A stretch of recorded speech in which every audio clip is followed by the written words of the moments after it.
What? Tesla went up over $46 today? That's insane.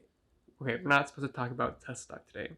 Let me know in the comments below if you want me to talk about Tesla stock today. Please, comment down below. Do that. Okay, just kidding.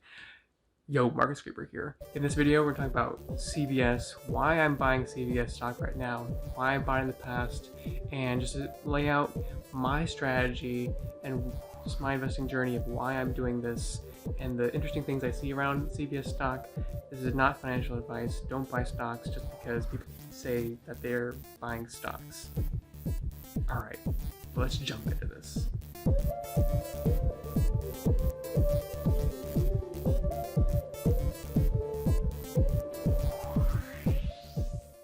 Before we jump into this video, don't forget to smash that like button. It really helps out with this video and helps other folks see this content.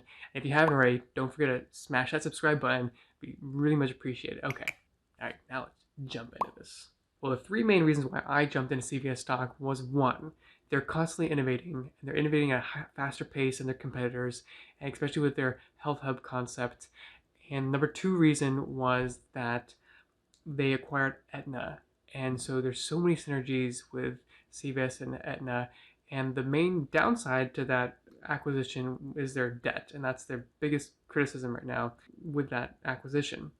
So the third thing is because they keep expanding. They're continuing to grow and have more stores while their competition is shrinking right now in terms of the stores. They're reducing the amount of stores that they have.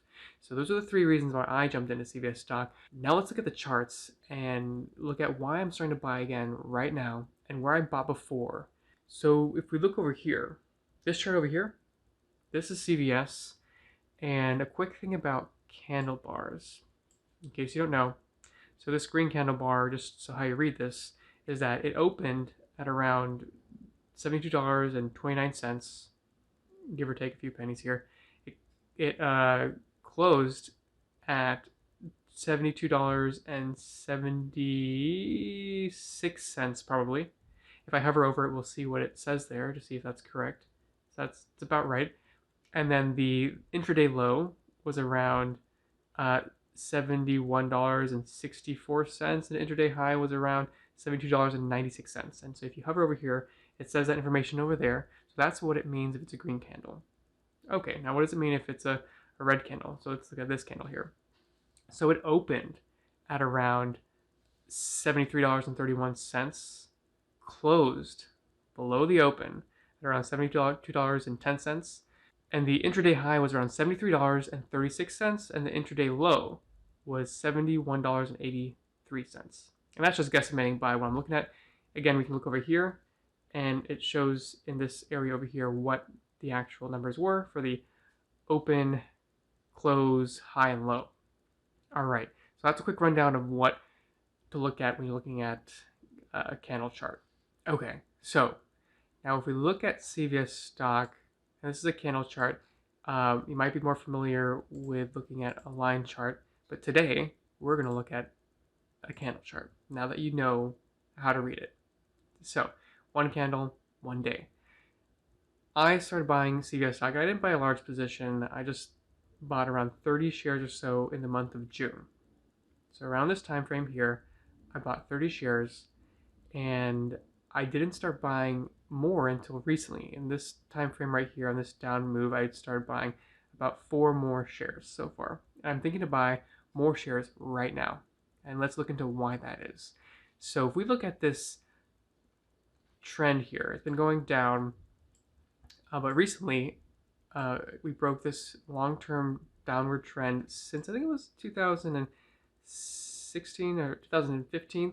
So this is the highs, and then it was never able to capture above this line until recently. So it tried again here, failed, and until recently, it finally broke out in November. So it was the line of resistance, and now it's acting as a line of support.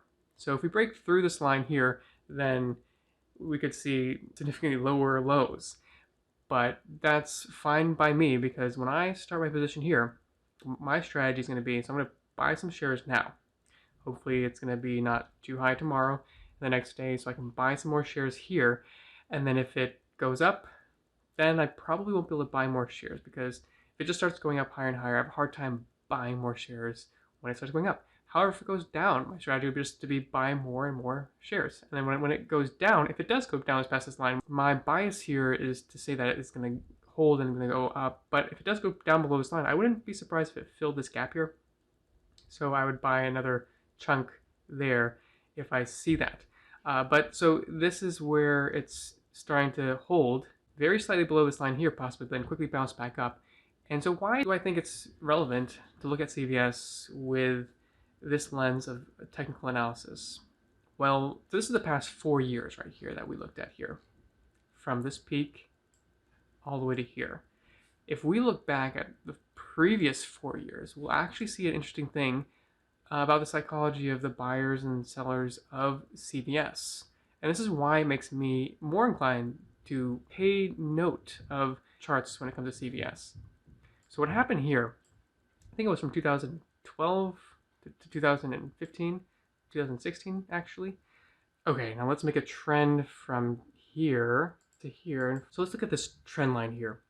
We bounce off here. This is where the trend line just is starting to form. 2 significant lows, and then we had a flash crash that basically hit this trend line again, followed by the next downward move here. And then what's happening over here? This is where it gets a little interesting, and finally where it breaks the trend, and then we'll see how it acts as resistance. So this was the trend of support. If we go close, and again, each of these candles are a single day. So if we look at here, it acts as support here, and it was trying to break below this line here, but never could close below this line of support until it finally did. So again, it had this huge downward move, still acted as support, and then finally the next day it broke below, and then since then acted as resistance,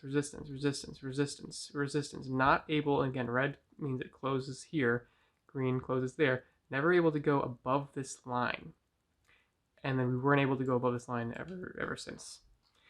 And that was the past 4 years. And so the 4 years that we're in right now, we've been following a different trend line, and that's this trend. And I think that CVS investors are quite aware of these trend lines. It's just almost uncanny here of what they where they need to buy and where they need to sell and where they need to really sell here.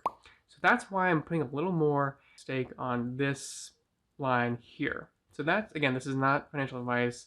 This is more like a really interesting, fun thing to look at the past and see how it will play out. That's the coolest thing, is to find out, okay, so this trend line here, we've been seeing it hit this trend line several times. And again, actually, the more time you hit a trend line, the more likely it is to break the trend line. So we are hitting it a lot here. We are noticing that it is significant, but now will it be able to hold? And so will be the question of the day. We got to remember, I'm actually fine with it breaking, because I can buy more shares now and continue to buy as it goes down.